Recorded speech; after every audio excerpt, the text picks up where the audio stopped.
Pinakasikat umanong paraan ng pangangampanya ngayon sa internet ang advertisements sa mga social networking site tulad ng Facebook. Pero ayon po sa manager ng isang digital creative agency, mahirap kontrolin ang mga campaign ads sa Facebook na isang international website.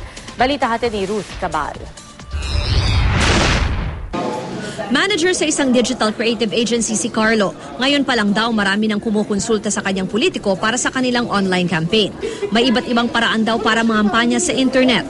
Nariyan ang karaniwang online video na pinupost sa sites tulad ng YouTube nang walang bayad. Gagastos ka lang sa mismong production ng video. Ad spots sa websites kasama na ang banners at pop-ups.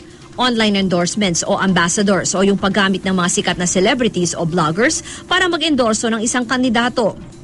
Search advertising, halimbawa sa Google, kung saan pwedeng gawin na unang lalabas ang pangalan ng isang kandidato pag may nag-search.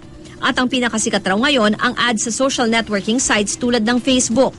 Effective siya in getting a message out. Paano nila magagamit yung mga nag-like sa kanila para ikampanya sila? Diba? How do they activate the 1 million fans? Diba? Para tulungan sila sa kampanya. Para yung 1 million na yon, unang-una sa lahat, lumabas para bumoto.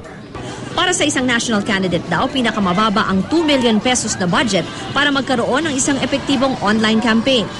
Sa Facebook pa lang daw kasi halimbawa 3 to 6 pesos na ang cost per click ng isang ad.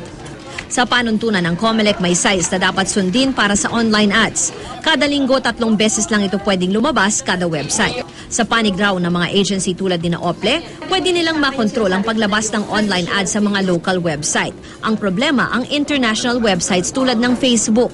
Ang nangyayari dyan, bumibili ka, pero sila actually nagsasabi kung kanino lalabas yung ad mo at what particular time or kung kanino mismo yung profile na gusto mong i-match. Isa pa sa Facebook kahit sino, kahit volunteer o supporter at kahit pa nga kalaban ng isang kandidato, pwedeng mag-post ng ad. Kaya mahirap malimitahan ito. Dito sa Facebook, ilang minuto lang pwede ka nang gumawa ng ad. Punta ka dun sa page na create an ad. Halimbawa, ang gagamitin natin na website na i-advertise natin yung sa GMA. Ngayon, gusto nating mamili ng audience ng ating ad. So, pwede nating ilagay dito na yung gusto natin, Philippines lang, mga taga-Pilipinas lang yung makakakita ng ad.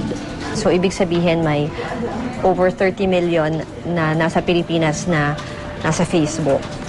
So, pipiliin natin yung age na gusto nating target audience. Kunyari, dahil gusto natin voters, so 18 years old hanggang mga, sabihin natin na mga 35 years old lang yung target natin. Nakalagay dito, 12 cents for click. So that's more than 4 pesos per click. So kung meron kang credit card, papasok mo na lang yung details ng credit card. Tapos, yun na, naka-place na yung ads mo.